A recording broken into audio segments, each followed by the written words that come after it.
From the twisted realm of science and the darkest pits of reason comes chilling tales of godlessness.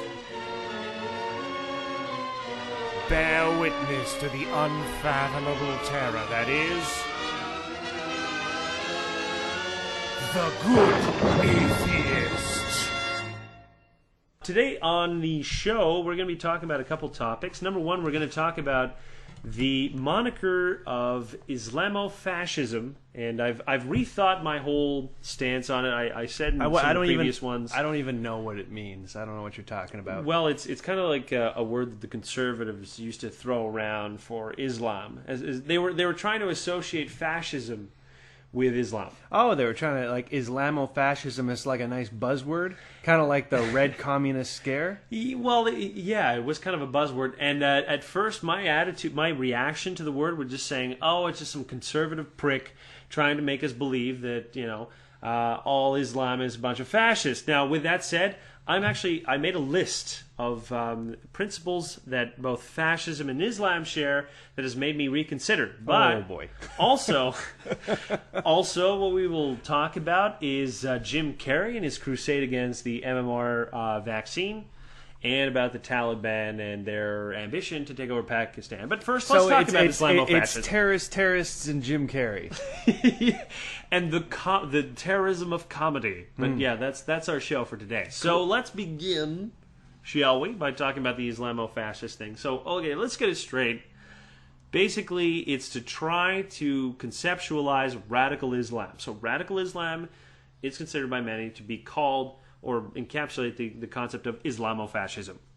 So they believe it's a fascist ideology. So obviously some people were like, no, fascism is not at all like Islam, and even in its most extremes. But I was actually watching a video with Christopher Hitchens, who was actually defending the term, and he laid out some pretty damn good points. I just don't know. Christopher Hitchens is a drunk, and he is a louse, sir. Can you trust anything that a drunk says? I just think he's a drunk and an atheist. He obviously has no morals. No, I'm just saying that he has some pretty out there views, and sure, he might be able to spin things in a certain way, but I mean, for the most part, where everything that he's saying comes from, and that's from a religion needs to be destroyed, and all religion is evil. So I'm sure if you asked him what he thought of Christianity, he'd say it was relatively fascist too. Well, in terms of, I think, his attitudes for Christianity, he does admit that it's not fascist in nature. Like, okay, here's the thing. You can admit that Christopher Hitchens may not be the greatest sort of like, or even most trusted source of objectivity. Mm-hmm. But at the same time, like, if he does make a claim, he will back up his shit. So you have to take the Christopher Hitchens phenomenon into, in mind when you're trying to answer these questions, because the man is he's like an arsenal of knowledge and wit. So you have to acknowledge that man, just at least in terms of that. I acknowledge him, but I'm not going to believe everything he says. No, I've laid out some of the similarities and some of the differences. Yeah, let's go through it. I thought we'd go through. Okay. So one of the first things about fascism, and this is if you look for it anywhere, the first word you'll ever find is that it is a radical ideology. Now, we may take that word for granted, radical, but think about what that means. I mean, there are plenty of ideologies that are themselves not very radical at all. Like, for instance, you could hold that the ideology that human beings should be allowed to pursue their own interests in an environment where they're allowed to develop resources and sell them at particular prices according to demand, and so on and so forth. It's not a very radical idea. It doesn't demand absolute adherence to. There are people that can believe something else, and then that's fine. But a radical attitude is one in which, it's a join us or be destroyed kind of attitude. So that's the first thing of fascism, and those are principles that are shared with radical Islam. Let's not deny that. Like, radical Islam is not interested in other religions, is it? It's not interested in tolerance. It's not interested in getting along with other people. It's interested in one thing, complete and utter homogeny of belief. So we will admit that they're radical in that nature, so we can close that book, or is there anything else? No, that's fine. Okay. The other aspect of fascism is that it is authoritarian by nature, so that there is a privileged group of individuals that disseminate the kind of information and control that the organism follows. So basically there's a leader and you have to obey the leader. Absolutely. And it is very radical. All right. Is there any sort of aspect of this that might... No, that's fine. Okay. Keep going. Okay. The other thing that it rejects is it rejects individualism. So the individual is not regarded as important or significant. Rather, it is the group or the belief itself that's important. Mm-hmm. I don't think we're going to reject that at all. Okay, there's one of the other aspects, and this is a part we're going to probably debate, is that it has some control over the economy, or that sometimes it becomes its own economy, like it tries to control business, because it views sort of like all funds or everything is funds. Happening underneath the umbrella of. Okay, exactly. So this is a part where maybe we can say that's not 100% true, or is it? I don't know. I mean, there's definitely a whole bunch of Islamic rules as to what you can or cannot sell, I'm quite sure. There is, and you have to consider also the fact that most of the trusted banks in the Middle East, or lending institutions, are all religious. Like, they are religious institutions. They offer the service of the banking services because all the other corporations are not trusted. So they are banks. So there is definitely an economy, a private economy that happens within this religion. So it's not just a belief system, it's more than that. It is its own form of government, if you want. Huh. And it controls sort of like, as any financial institution, it has its own rules and regulations and so on and so forth. So are you saying that the financial institutions are religious, or are you saying that the religious organizations are financial institutions? Also the... That is correct. So if you've got a bank, you go to your church. To the church. That is right. Wow. Well, you remember that girl? There's this woman. I'm trying to remember her name, but I never do her justice. She wrote a book called Infidel. Mm-hmm. She was like she was a Somalian Muslim, and she just talked about converting to atheism, so on and so forth. And she mentions in the book that really the church was the only trusted financial institutions, because other ones were just owned by these dudes who just not always give back your money, so you were taking a risk. If the date trade goes bad, then he's out of his stall and in another fucking... He lost 50 camels. You will not get your money today, sir. Yep. So, okay, all right. So we do admit that there are similarities there. Another similarity is they're on the right side or conservative side of the political spectrum. Now, a lot of that's kind of like why left is a socialist kind of perspective, and right is ultimately at the end fascist. So we can see that yes, religious institutions are very conservative. Like, that is an understatement. So they share that in common. Another principle is that the adherents are incapable of dissent. Like, you will not tolerate dissent. Like. That's obviously part of some of the more radical parts of Islam. They are anti-intellectual. Now, this is the part that you could debate, because you can say that there's a certain type, a restricted type of intellectualism that happens within the idea itself. Like, read the Quran and let's talk about the Quran. Mm-hmm. But they're generally anti-intellectual towards everything outside of the Quran. So. Well, I mean, you take a look at their attitudes towards educating women, their attitudes towards publishing books, publishing scientific papers, participating in the scientific community, participating in the intellectual community in general. Yep. I mean, if you want to talk about an intellectual thing that Islamic people do, I mean, lots of them interpret the Quran and philosophize about that, but it's all within the religion, and I wouldn't really call it so much intellectualizing as maybe philosophizing. Musings about it. About it, I don't know. Yeah, well, anytime you have a very rigid framework in which you can extend the boundaries of your philosophizing, I think that then it usually sort of categorizes itself as musings, because someone's already thought of it and you can't think outside of it, so you're just musing on their previous thoughts. I get what you're doing with this whole list, but at the same time, I kind of have this feeling that you could take aspects of any group and basically say, well, here are some similarities. But unless you got the meat and potatoes that are matching up, then... Well, I ask you, in your opinion, what is the meat and potatoes element of fascism in general? What does it represent to you? For me, if it ain't fascism unless you're killing thousands and thousands of people. All right, I present to you one piece of evidence that I think that you're going to find quite interesting, was that there was a in the 1930s, there was a fascist Jewish group called the Revisionists Maximilians. That was their name. Mm-hmm. They were Jewish fascists. They were Zionists, essentially, like hardcore.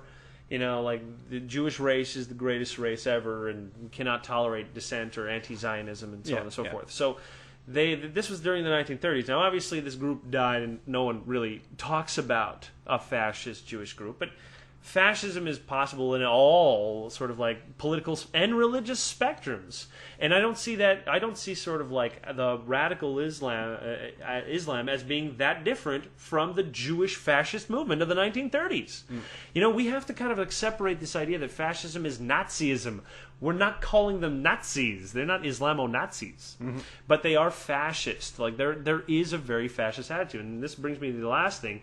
Like, one of the big things about fascism is it always promotes this very masculine, heroic militarism kind of attitude, and it rejects like multiculturalism. That's another aspect. But the promotion of the man as kind of like the embodiment of everything that's good, for instance, is something that is very characteristic, in my opinion, of Islam in general. Yeah, okay, but then what is the point? Because you can tell me this. What's the point other than pissing off a bunch of Islamic people to calling it Islamofascism? What are you trying to accomplish other than basically just identifying Islam as fascist? I understand your point, because you're like, what, all these points, you could say that it is fascist, and maybe if we recognize that these governments are basically fascist governments, then we can start, dealing with them because they're fascist rather than not dealing with them because we feel that they're Islamic and we shouldn't probably be messing with their religious blah, blah, blah. I don't know, right? But I think there's an inherent... Anytime you declare something as fascist, there's a different reaction in your brain. All of a sudden you're like, whoa, did my grandpa die because of some crazy-ass fascist? It's basically, you know what it is? It's a nomenclature that allows you the time to comprehend the very basic instinct that human beings have had over the last 50 or 60 years, and it's that fascism is dangerous. Fascism is one of those things where it's so far on a political spectrum that it's as, or if not, much more deadly than communism. Like, I don't disagree in the 1950s that people really feared communism, because I think at its far left spectrum, it is crazy. Like, it's not a very good system, and people were afraid of it for a good reason. And on the other side, the right side, the fascist side, we have to be afraid of that as well. And any time we label something as fascist, we are making a statement about them. Because all of these traits, being radical authoritarianism, rejecting individualism, they sound horrible to us. But to them, that makes a lot of fucking sense. If I was to tell you, yeah, we reject individualism, that'd be absolutely. Do you oppose homosexuality? Oh yes, of course, it's unnatural. They don't have a problem with this definition. We have a problem with that definition. We need to acknowledge that definition applies to to much of Islam. We just have to admit that. I just am personally slightly worried about labeling an entire religion as basically being fascist, because it turns every single practitioner of Islam basically against the people who are calling them fascists. It puts a very clear line in the sand that says, you are on the fascist side. Even if you might not be an Islamofascist, you might as well be, hey, Jacob, fascist guy, how you doing? How you feel about that? Well, how did people over there feel with being labeled as fascists? I mean, we may think that fascist is a dirty word, but there are plenty of people that call themselves fascist with some degree of fucking pride. Back in the day, the Italian fascist party, they were just like, hey, we're happy, we are fascists. Well, you know what? They were so fascist that they actually thought the Nazis were, a degradation of fascism, which is funny because terrible warriors were they. Like Germany saved your asses. But you probably had the purer form of fascism, I will admit. You probably had the better version, because the German kind is very scary. Like the Italian fascists were very nationalistic, but the German fascists were very racist. That was the kind of the difference. One made one sort of very murderous, and the other one just made them a bunch of cocky sons of bitches that you could barely stand talking to. kind of a fundamental difference there. But I mean, I admit that there is kind of like I understand your fear of saying, well, you're labeling these individuals as fascists. You're drawing the battle lines. You're drawing the battle lines, and it makes it difficult for them to kind of like for the moderates to appreciate to kind of stay within our zone of the fence. You know, like if you ask them, do you believe in Western values or do you believe in your religion? That would be a very frightening thing to just sort of like ask to a lot of people, because you would force them into a very unfair decision. And I'm not saying to anybody that decision has to be made. Again, this refers to a very specific type of Islam, but it is nevertheless one of its inevitable forms. Like the really hardcore Christians, they may be a minority now, but anybody who gives you the Bible and says follow this thing exactly, they will inevitably create crazy nut jobs. Okay, it all depends on if they concentrate on the New or Old Testament. Even with the New Testament, it is very confusing. I mean, like even the Old one, they did not have a concept for hell. That changes everything, man. The New Testament may be peaceful to you, but when you consider the Old Testament with the New Testament, now all of a sudden it becomes very fucking confusing, because I mean, God just used to smite you, but after the New Testament, He'd smite you and He'd send you to hell forever. Like, that is an eternity of torture rather than just a momentary fucking, sapping out of reality. So, yeah, that changes the picture entirely. The New Testament, for people, may seem like, wow, it was so revolutionary. Yes, but the problem is sort of like the philosophical application of hell and what that means now. Because God just doesn't come off as only vengeful in life. He is also vengeful in the afterlife. And that's all kinds of crazy shit. So don't go pretending the New Testament is some kind of motherfucking peace, sort of like thing to the world. Because if you look at the Bible itself, it was designed and it was put together through the Nicene Creed to be a conquering manual. Constantinople was a fucking conqueror. He was not interested in peace. Would that man give you a fucking book that leads to peace? No, my friend. Those aspects were called the Gnostic Gospels, and they were removed from the Bible because they were too peaceful. So you have literally the most hardcore version and the most combative version of the Bible available to you. Everything else is some fucking fanciful ass magical shit that you're never going to see. The Gospel of fucking Thomas, the Gospel of Mary, the Gospel of Judas. You're not even going to read that shit, but that's some hippie crap, man. They eliminated that because it just didn't fit into the whole thing. So yeah, inevitably, you're going to give that in the hands of certain people, and these people will interpret it in violent ways. What do you think the Middle Ages was? A literal interpretation of the Nicene Creed. That's the Middle Ages for you. Mm-hmm. So if you want to go back to the Middle Ages, that's what that fucking manual gives you. It gives you the Middle Ages.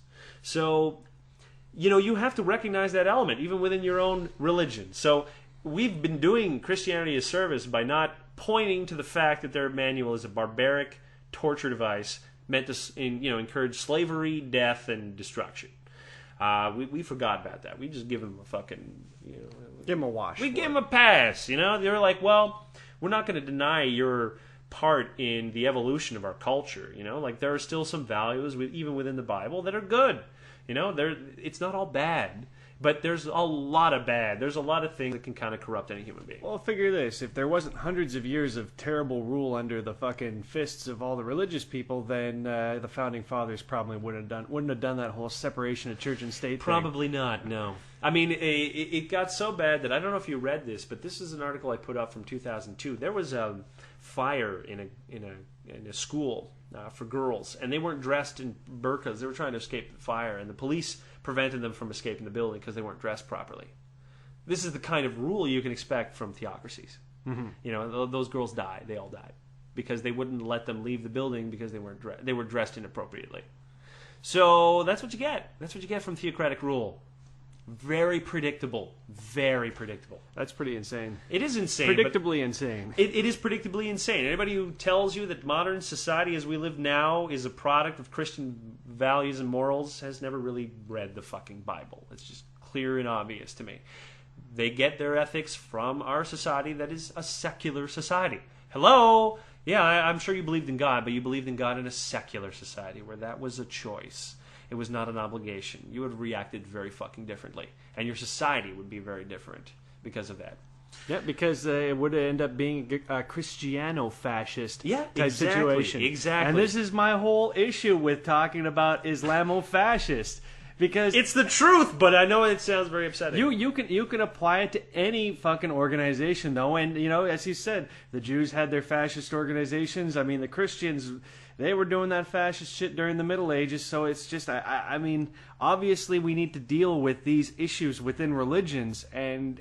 But to label it is just inflammatory. Well, I know it. I'm sorry. The fact that labeling something what it is inflammatory. But you know what? People got to deal with that shit, because I'm not going to pussyfoot around and say, well, I don't want to use this word for political reasons. I'm sorry.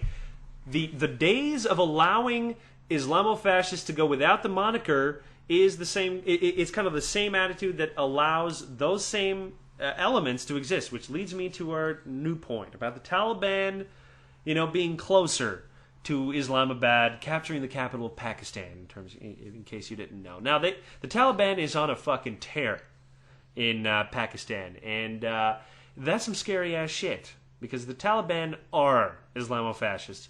Now, let me ask you this. What do you foresee, a potential of a Pakistan being taken over by Taliban? Give me an impression of what that is like. It would be absolutely fucking horrible. Now, Pakistan is, as I understand it, a nuclear state. I don't know how many nukes they have. I think it might be about 300. I'm not entirely sure how many it is. They have enough to heat the entire region up nice and toasty. Very fucking toasty. Now, when the Taliban was in control of Afghanistan, what did they do? They obliterated all their forms of culture. They instituted Sharia law, and their rule was tyrannical, to say the fucking least. Very motherfucking fascist. Would anybody deny that Afghanistan or the Taliban was a fascist state? No. I mean, it may be a theocratic fascism, but it's nevertheless a very fascist motherfucking state. And I am finding that there is a general lack of this type of coverage all over the place. This I feel is being ignored in sort of Western media. Am I just being paranoid here?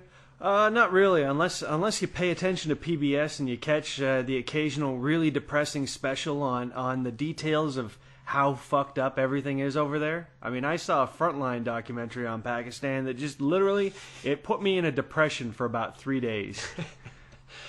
This is a man who's thought a lot about Pakistan, and he's not too happy about the things going on over there. What is the solution? I mean, you've thought about this more than I have. What is the solution? There really is no solution, because the number of crazy people, like, you have to understand, this isn't just an area that's kind of... I mean, looking at countries and say, you know, look at Canada and how thinly spread out the population is. It isn't like that in, say, Pakistan. There's a lot of fucking people jammed into that area, and they're all crazy. So when you're talking about crazy tribes, you're not talking about tribes in the conventional way where you would imagine a tribe of people being just a small group of people trying to make it. These are millions of fucking people that are living in the valleys, all of them with AK-47s and other guns laying around from, you know, the 50 years of warfare that they've been living through. It is the worst possible scenario. It is a hotbed.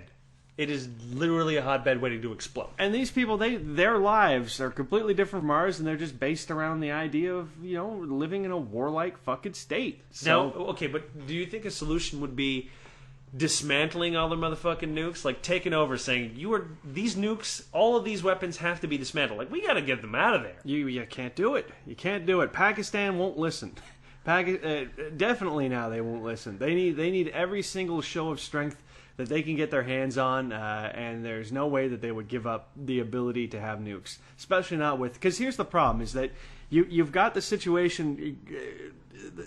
It's fallen apart on both ends, because the situation with India is also still fucked up, and the more the Taliban moves in, the more India gets nervous. So India is getting really nervous about everything, and Pakistan is unraveling at the same time. And America isn't helping anything by firing drones into Pakistan. Well, it's not even the problem is that a lot of the Taliban are also being fueled by, you know, the Western aggression as they see it in the Middle East, the quagmire in Iraq, and the fucking disaster zone called Afghanistan. Yeah, the whole situation is just a gigantic clusterfuck, and we can't just leave. We can't stay.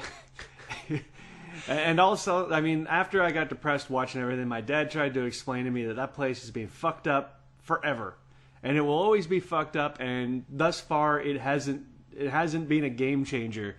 I'm a bit nervous that it will be, but I mean, things were pretty hot back in the 70s and 80s. But, we survived that, so, fingers crossed, I guess. Alrighty. Because literally, we can say whatever the fuck we want on this. That doesn't matter. Nothing matters. We just have to hope that things play out for the best there. Yep. You gotta hope that little thing called humanity shines through at the end. Alright, I want to talk about something different before we end. I showed this to you. The only reason I feel like I need to mention anything about it is just because of I kind of detest when celebrities get involved with causes, particularly causes they don't really understand. And case in point, Mr. Jim Carrey, who is on a crusade to stop parents from taking the MMR vaccine. And I read this on Huffington Post, actually. Like, he wrote an entire blog thing about it. Mm. And I was just, I don't know, I wish I had a line directly to Jim Carrey to say, shut up, you don't know what you're talking about. Well, you know why he's doing it, right? Because he has an autistic son, right? My understanding is that he's dating Jenny McCarthy. Remember her? Yes. Yeah. Barely, and kind of like that. What the? I was like, oh yeah, she was in that really horrible movie, and then she disappeared. It's like people used to want to see her naked, I seem to remember. Yeah, somewhere along the lines they wanted to, and then she missed that boat. Anyways, she's always been she's one of those people, because you were mentioning this before. The thing that drives you nuts about this whole autism thing is that people like Larry King devote all this time to having guests on to talk about it. And Jenny McCarthy is one of those people that's been on there a couple of times, and she's always saying, don't get any of these shots. What is it, anti-flu, or is it anti... No, it's measles, mumps, a variety of ones. Like important inoculations. It's not a flu one. It's basically, it is the measles and the mumps that... if you don't get an inoculation for it when you're an adult, they can be deadly. They can fucking kill you. Yep. Do not underestimate these motherfucking diseases. The only reason they're not a problem is because of inoculation. What a surprise. What a fucking surprise. Yeah, but she's been on there quite a bit talking about how these inoculations cause autism. It just drives me crazy. It's one of the things that he mentioned in his blog post was saying, well, he did admit that there was no real scientific evidence to support it. I mean, what basically has it started is the Lancet, which always is on that fringe of medical science. It's like a medical journal in Great Britain, and they're always on that fringe, like where they're one day they'll have a fucking article that's kind of like, oh, homeopathy works, but then they'll retract it later if they're on that cutting edge. Like, sometimes they get it right, most of the time they get it wrong, in my opinion. But they've been involved in way too many of these kinds of things to get my respect. But the basic point is that there was an article, I think it was in the 1970s, said that it was possible. Every person there, I think there was like 9 guys who had contributed to the paper. Every single one of those guys retracted what they had said. They admitted that they had made the wrong conclusions, that they were just looking at the data wrong. There is no connection. Autism is not caused by vaccines. I mean, the science is not there. The science is so not there, and it's annoying to hear these parents saying, well, my child used to be all full and fun and happy, and then I gave him an inoculation, and a little while later he became autistic. Well, guess what? That's usually the age, coincidentally, where they start displaying the symptoms of Asperger's or autism or any of the other kind of related neurological disorders. And it drives me insane. I mean, like, I have to wonder how many people put their own kids' lives just because some moronic parent who thinks he's really got it figured out is sort of going on and saying, well, my child wasn't autistic before this immunization, so it must have been that. I'm like, maybe it was all the grilled cheese sandwiches you fed him, or the fact that there was radon in your basement. I don't know. Is it possible that perhaps you don't understand what is going on, that it's beyond you? I just think it's really unfortunate that something like that would be allowed to be spread. So that kind of disinformation, basically. I mean, there are certain laws, and again, I'm going to end up sounding like the right wing, no free speech guy. This should be good. Go ahead. But I'm just amazed that you're allowed to spread false medical information like that. You know what I mean? Yeah, no, I understand. I mean, what annoys me is there's no filter. You know, if Larry King decides that MMR vaccines are bad, and then he's going to play it on his show, and everybody's going to talk about it because he's an influencer. But Larry King is a fucking idiot. He doesn't know what he's talking about. He just has his, the things that Larry King cares about. And just because Larry King cares about them doesn't mean they're worth anything. It's fucking Larry King. How long has it been since he's been relevant again? 20 years? He was relevant when his suspenders were relevant. That's when Larry King was relevant. Yes, back in the old suspender days.